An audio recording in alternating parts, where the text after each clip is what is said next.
وہ ایک بچہ آیا نا اپنی ماں کے لیے لباس لینے کے لیے، اور پہلے وہ گیا اپنے چچا کے پاس.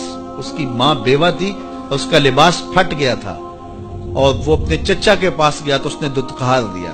ماں نے اس کو روکا تھا بیٹا نہ جانا، لیکن اس نے کہا کہ تیرے بدن کے اوپر جو لباس ہے وہ بھی پھٹ گیا اور جگہ جگہ سے جسم جھلک رہا ہے، تو میں اپنے چچا سے آپ کے لیے لباس لے کے آتا ہوں. پھر جو رویہ اس نے اختیار کیا تو واپس روتا ہوا آ رہا تھا، تو کسی نے راستے نے پوچھا کہ کیا ماجرا ہوا.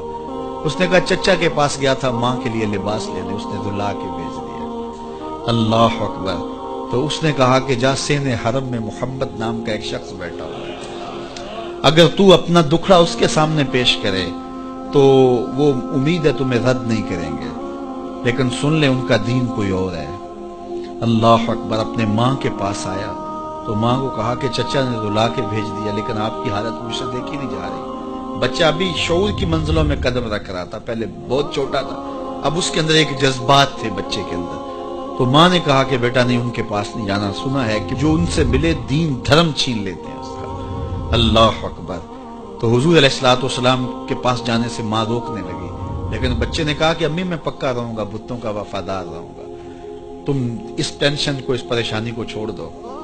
اور حضور کی خدمت میں حاضر ہوا. حضور صحن حرم میں چادر اوڑے بیٹھے ہوئے تھے، اور جا کے کہنے لگا میں پہلے بات آپ سے کر لیتا ہوں، آپ کا دین میں نے قبول نہیں کرنا.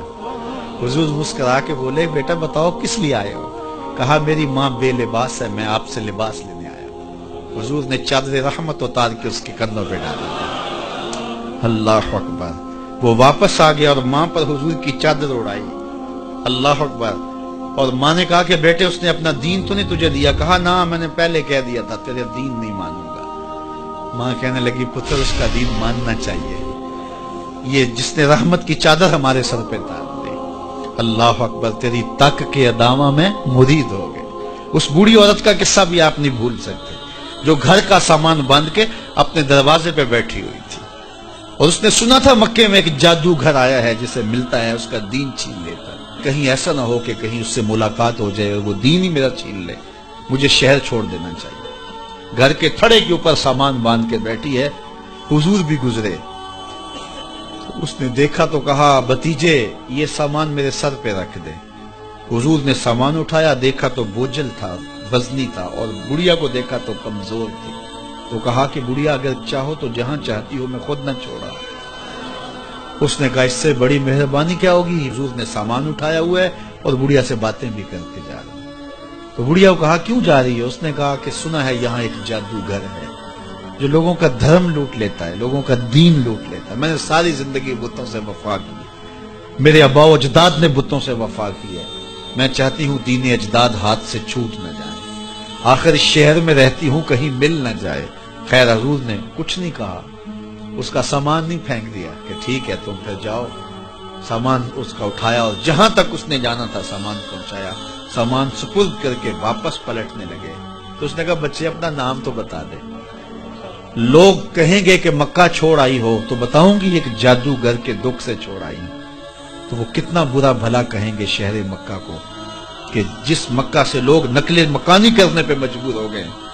تو میں انہیں یہ بھی بتاؤں گی کہ جس مکے میں جادوگر رہتا ہے اتنا اچھا نوجوان بھی رہتا ہے، تو تیرا نام لیا کروں گی، تیرے قصیدے پڑھا کروں گی. تو حضور علیہ السلام مسکرا پڑے. کہا بڑھیا جس جادوگر سے بھاگ کے آئی ہے وہ تیرے سامنے کھڑا ہے. اس نے کہا سچ سے آپ ہی محمد ہیں؟ حضور نے فرمایا نام میرا یہی ہے. تو اس نے کہا پھر آپ کا جادو میرے پہ چل گیا ہے. اللہ اکبر. تیری تک کے ادامہ میں مرید ہو گئے. لوگوں کی خدمت کریں، بوڑھوں کے کام آئیں، دکھیوں کے کام آئیں، مصیبت زدہ کے کام آئیں.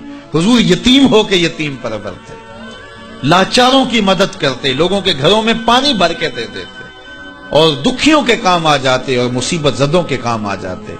تو حضور سے پیار کرنے والوں، امت میں آپس میں حسد نہ پھیلاؤ، بغض نہ کرو، نفرتوں کے پہاڑ کھڑے نہ کرو، ایک دوسرے سے پیار کرو، جڑو، امت وحدہ بنے، اور اپنے ماحول کو، اپنی معاشرت کو ایک خوبصورت معاشرت کا رنگ دو، اور اپنی زندگی کو حضور کے نام کر دو.